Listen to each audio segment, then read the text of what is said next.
Iran ने America को धमकी दी है कि यदि यह गाज़ा में अपराध बंद नहीं करेगा या हमास पर हमले करना बंद नहीं करेगा, तो वह उनके जहाज़ों को टारगेट करेंगे और जो भी उसकी कार्गो शिप है, उनको टारगेट करके निशाना बनाया जाएगा। और ये ईरान बार-बार बोल रहा है और बना भी रहा है।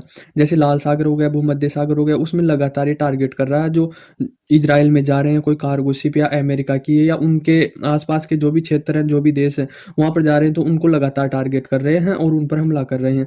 जैसे अब ये भूमध्य सागर है, उसमें ईरान ने धमकी दी है अमेरिका ने कि यदि अमेरिका की कोई जहाज़ भूमध्य सागर में आई तो हम उसे अटैक करेंगे और उसे आने नहीं देंगे। अब देखो ईरान कहाँ रह गया नक्शे में, आप देखो एक तरीके से मैं आपको लोकेशन बता देता हूँ कि भूमध्य सागर कहाँ है और ईरान कहाँ है। तो इस ईरान से होगा क्या, धमकी देने से ही क्या होगा, मुँह ज़बानी भाषणबाजी करने से कुछ नहीं होगा। यदि ये करता तो इसके पास ही समुद्र है, उसमें इससे कुछ नहीं हो पाया। भूमध्य सागर में क्या होगा, देखो ये भूमध्य सागर है, यूरोप के नीचे भूमध्य सागर है और ईरान कहाँ है, इधर मिडल ईस्ट में इतनी दूर ये ईरान है। तो ये यहाँ पर धमकी दे रहा, जबकि इसका कोई लैंड भी नहीं है, कोई आइलैंड है वगैरह, कोई जियोपॉलिटिक्स में कोई सेना रखी हुई है, इसने सेना बेस बनाया हुआ है भूमध्य सागर में, कुछ नहीं है।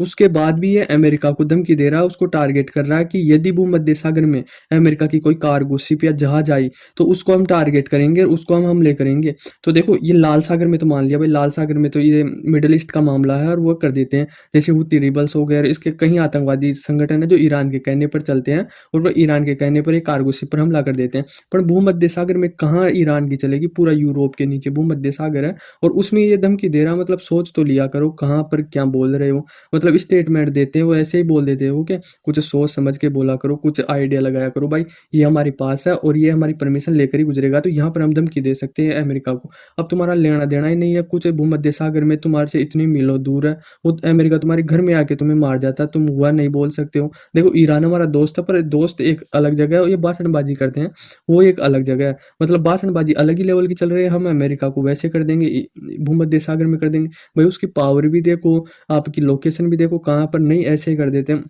जैसे यमन है, यमन देश है, वहाँ पर एक तो सरकार चलती है और आधे देश में हुती रिबल्स है का एक संगठन चलता है, मतलब जो देश को करता है ना कंट्रोल, ये हुती रिबल्स, ये कई देश ने आतंकवादी संगठन भी कर रखे हैं। तो यह जो हमास पर हमले हो रहे हैं, इजराइल कर रहा है, तो उसमें बार बार धमकी देता रहता है हुती रिबल्स, और ये जो कार्गो शिप पर इन पर अटैक भी करता रहता है लाल सागर में, क्योंकि लाल सागर यमन के पास में है, तो इनकी तो मानते हैं और ये कर भी देते हैं। तो और इनके यमन है ना, यह हुती रिबल्स है जो ईरान के कहने पर ही चलते हैं और ईरान, चाइना और रशिया के कहने पर चलता है। तो ऐसी चैन बनी हुई है, तो लाल सागर में अटैक करते हैं, कई जहाज अपना रास्ता भी हटा चुके हैं, कई कंपनियां जो अमेरिका द्वारा संचालित होती है चलाते हैं, तो उनको मतलब जो भी जहाज अमेरिका जाता है या इजराइल कोई सामान पहुंचाना होता है, उन जहाजों को ये टारगेट करते हैं और उनको मार देते हैं, क्योंकि अच्छी खासी टेक्नोलॉजी है यमन के पास, अच्छे खासे हथियार है जो एक जहाज को डुबा सकते हैं, इतने ये। तो इनका ये कहना है कि जो ईरान है उनके कंट्रोल में, जैसे हुती रिबल्स हो गया, उधर हमास भी ईरान के कई कहने पर चलता है, पर उनकी तो अभी दशा खराब हुई हुई है, इजराइल कर रखा है उनको, तो लगातार बमबारी अटैक कर रहा है, तो हमास तो उनके लफड़ों में उलझा हुआ है।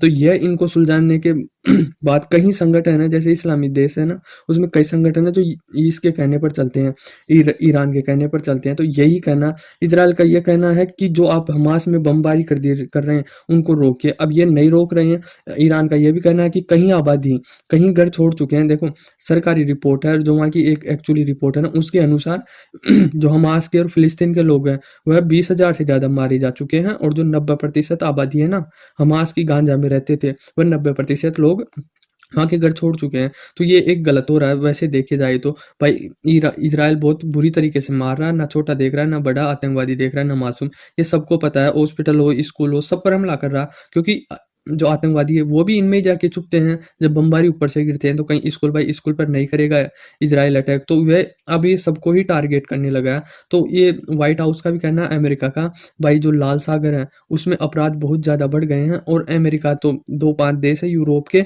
और अमेरिका जैसे नॉर्वे, स्वीडन और भी कई देश है, 10 देश है, उनका संगठन बनाकर ये बोल रहा है कि हम हिंद महासागर में अपनी जो मिलिट्री बेस बनाएंगे।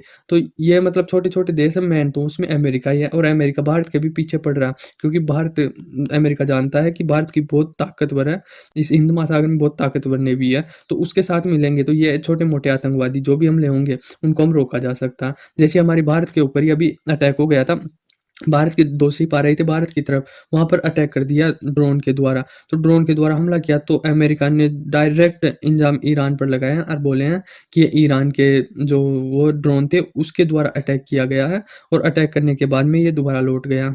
और वहाँ से ईरान का भी रिएक्शन आया, पूरा स्टेटमेंट आया है कि यह अमेरिका हमारे ऊपर ऐसे ही इल्ज़ाम लगा रहा है, ये जो वॉर चल रही है इज़राइल और गाज़ा की, उसको जो मीडिया की फ़ोकस है वहाँ से हटाना चाहता है और भारत और ईरान पर लगाना चाहता है। क्योंकि जो गांजा है उसमें बहुत ज़्यादा बमबारी इज़राइल बहुत खतरनाक तरीके से कर रहा है। तो जो फ़ोकस है ना पूरा मीडिया का, वर्ल्ड मीडिया का, वो इज़राइल पर है और इज़राइल और अमेरिका को भला-बुरा कह रहे हैं। तो वह फ़ोकस हट के जो मीडिया का है, वह ईरान और इस पर आ जाए, हमने कोई किसी की शिप को टारगेट नहीं किया है और कोई नहीं है। क्योंकि देखो भारत एक शांत तरीके से है, वो नहीं है, अमेरिका की तरफ भी नहीं है और जो मुस्लिम देश हैं, उनकी तरफ भी नहीं है। जबकि भारत की ताकत बहुत बड़ी है, मतलब जो शांत बैठा है, मतलब जो शेर होता है ना, वो शांत बैठा है, जबकि इसकी ताकत बहुत बड़ी है, ये अमेरिका को पता है और ईरान को पता है।